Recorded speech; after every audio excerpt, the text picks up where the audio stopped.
नमस्कार दोस्तों, मेरा नाम राहुल है और आप देख रहे हैं भ्रम। मैं आपको यहाँ से हॉरर कहानियाँ सुनाता हूँ। अगर आपको भी हॉरर कहानियाँ सुनना पसंद है तो प्लीज़ चैनल को सब्सक्राइब करें, साथ में बेल आइकन भी दबा दें। तो चलो कहानी शुरू करते हैं। कच्चा कलवा।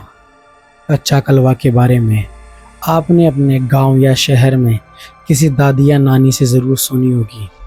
ये वो प्रेत होते हैं जो साल डेढ़ साल तक के बच्चे होते हैं जिन्हें दफनाया जाता है। कई तांत्रिक इनको साधने की कोशिश करते हैं क्योंकि ये पवित्र आत्माएं होती हैं जिनकी वजह से इन्हें साधना और इन पर काबू पाना बड़ा ही इनको आसान लगता है। एक कच्चा कलवा किसी के घर के ऊपर छोड़ दिया जाए तो उसका निवारण करना बहुत ही मुश्किल होता है। आज की कहानी भी हमारी कच्चे कलवे के ऊपर ही है। आज की कहानी सोनू की है। सोनू बताता है कि जब उसके घर पर कच्चे कलवे का आतंक स्टार्ट हुआ तो उसके घर वाले कितने ज़्यादा डर गए थे और उसके घर में क्या क्या हुआ। सोनू कहता है, ये बात काफ़ी पुरानी है। आज मेरी उम्र 50 साल के ऊपर हो गई है, लेकिन जब मैं अपने गांव रहा करता था, एक दिन मैं काफ़ी लेट अपने घर से आया, लेकिन हमारा रास्ता एक शमशान घाट के पास से होकर गुजरता था। मैं शमशान घाट की तरफ से आया और शमशान घाट के बाहर हमारे बच्चों को यानी कि मृत छोटे बच्चों को दफनाया जाता था। मेरे हाथ में उस दिन कुछ खाने का सामान था, कुछ मीठा। मैं उस दिन मीठा लेकर जैसे ही वो शमशान घाट के पास से निकला तो मुझे एहसास हुआ कि कोई मुझे देख रहा है। मैंने इधर उधर देखा तो मुझे वहाँ कोई भी दिखाई नहीं दिया। तो मुझे लगा कि शायद ये मेरा वहम है, क्योंकि यहाँ शमशान घाट है इसलिए मुझे ज़्यादा डर लग रहा है। मैं वहाँ से घर की तरफ से निकल आया, लेकिन मुझे छोटे बच्चे की हंसने की आवाज़ें साफ साफ सुनाई दे रही थी, जैसे कोई छोटा बच्चा मुझे देखकर छुप रहा हो और हंस रहा हो। मुझे लगा शायद मेरा वहम ही होगा, क्योंकि मेरे घर के अंदर अभी फ़िलहाल एक छोटा बच्चे ने जन्म लिया था। मुझे लगा कि शायद मुझे उसकी याद आ रही है, इसीलिए मुझे यहाँ पर भी बच्चे की आवाज़ और किलकारी नज़र आ रही है। मैंने ज़्यादा ध्यान नहीं दिया और मैं अपने घर की ओर बढ़ता चला गया। मैं अब अपने घर पहुंच गया था और मैंने सारे मिठाई अपने घर वालों के अंदर बांट दी और मैं भी खाकर सो गया। रात के करीब 12-1 का समय हुआ था। मुझे मेरे घर के अंदर एक हंसते हुए बच्चे की आवाज़ सुनाई दी। मैं यह देखकर पहले डर गया, मुझे लगा शायद मेरा बच्चा जाग गया होगा। मैं झट से खड़ा हुआ और मैंने देखा कि मेरा बच्चा तो गहरी नींद में सो रहा है। मुझे समझ नहीं आ रहा था कि आखिरकार ये आवाज़ बच्चे की मुझे कैसे सुनाई दे रही है। अभी कुछ देर पहले जब मैं शमशान घाट से आया तब भी मुझे ऐसी आवाज़ सुनाई दी थी और अब भी मुझे ऐसी आवाज़ कैसे सुनाई दे सकती है। मैंने अपना बिस्तर छोड़ा और बिस्तर से बाहर आकर पूरे घर में देखने लगा। पूरे घर में इस समय अंधकार छाया हुआ था। मैंने एक लाइट जलाई और इधर उधर देखने लगा।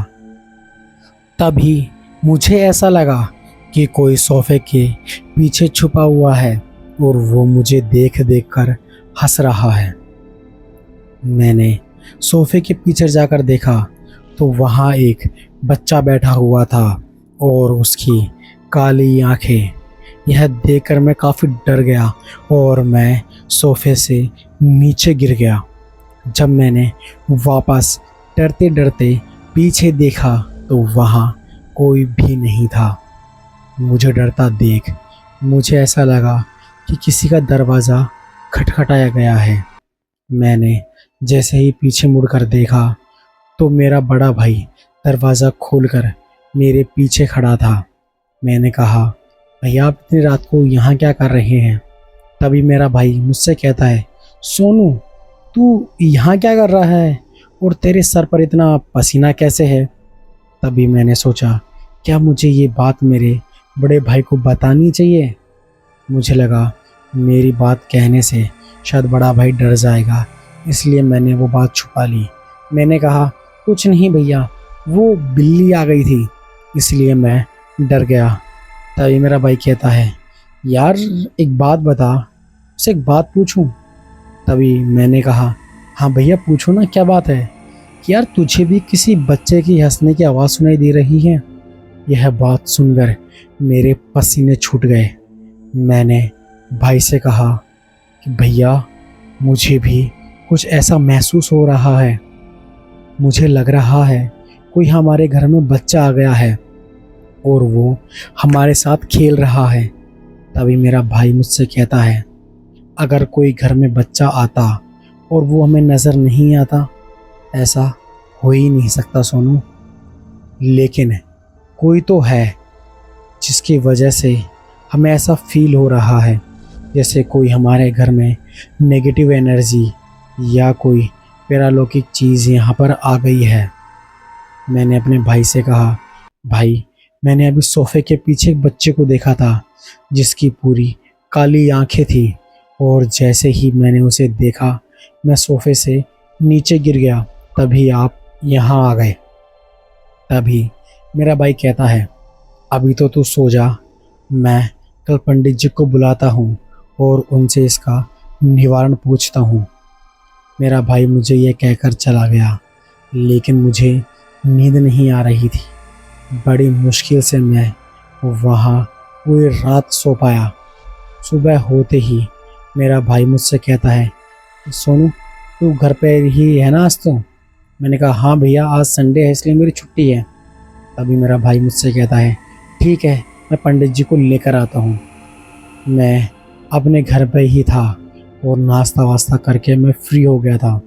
तभी हमारे घर में पंडित जी आते हैं और पंडित जी घर में आते ही कहते हैं, कल रात को कोई यहाँ मीठा लेकर आया था। यह बात सुनकर मैं काफ़ी घबरा गया। मैंने कहा, प्रणाम पंडित जी। पंडित जी ने कहा, आयुष्मान भव है। मैंने कहा, हाँ पंडित जी, मैं कल शाम को बर्फ़ी लेकर आया था।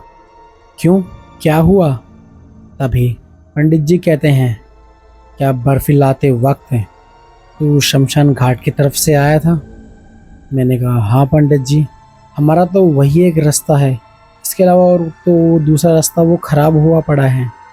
तभी पंडित जी कहते हैं, क्या जब तू वहाँ से आ रहा था किसी बच्चे की आवाज़ सुनाई दी थी?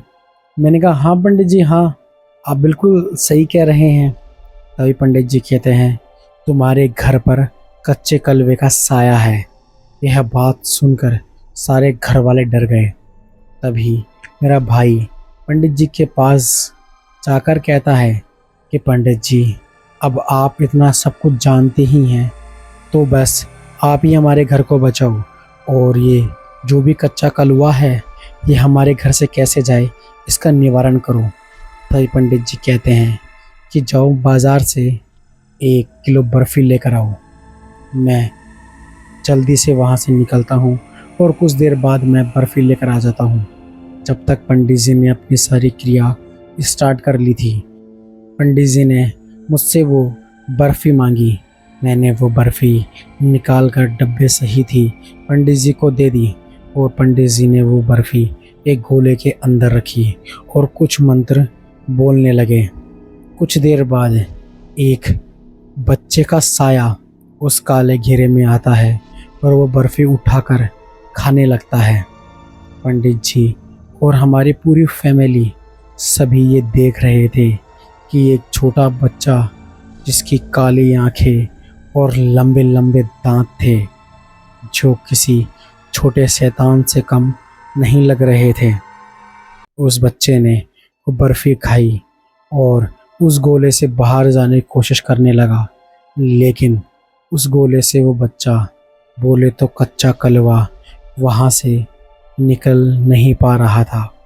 पंडित जी ने उस बच्चे से उसकी सारी ख्वाहिशें पूछी। उसने 3-4 अपनी ख्वाहिशें बताई। पंडित जी ने मुझे कहा कि ये जो जो सामान मांगे इसे वो ला कर देना। मैं जल्दी से वहाँ से निकला और वो जो कच्चे कलवे ने मुझसे सामान मांगा था मैंने वो लाकर पंडित जी के हाथ में थमा दिया।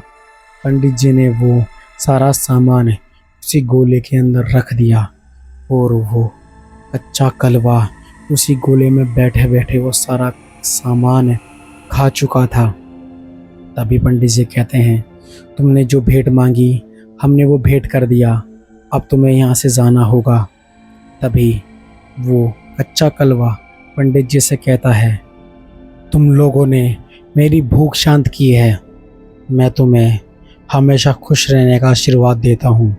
और कुछ सेकंड बाद वो कच्चा कलवा वहाँ से गायब हो गया। उस दिन के बाद में कभी भी मैं शमशान घाट की तरफ से नहीं आया, खासकर मिठाई लेकर। आपसे भी मैं बस यही कहता हूँ कि कभी भी आप कहीं से भी आओ लेकिन मिठाई लेकर शमशान घाट की तरफ से कभी मत आना, वरना तुम्हारे साथ भी वो हो सकता है जो मेरे साथ होते होते बच गया।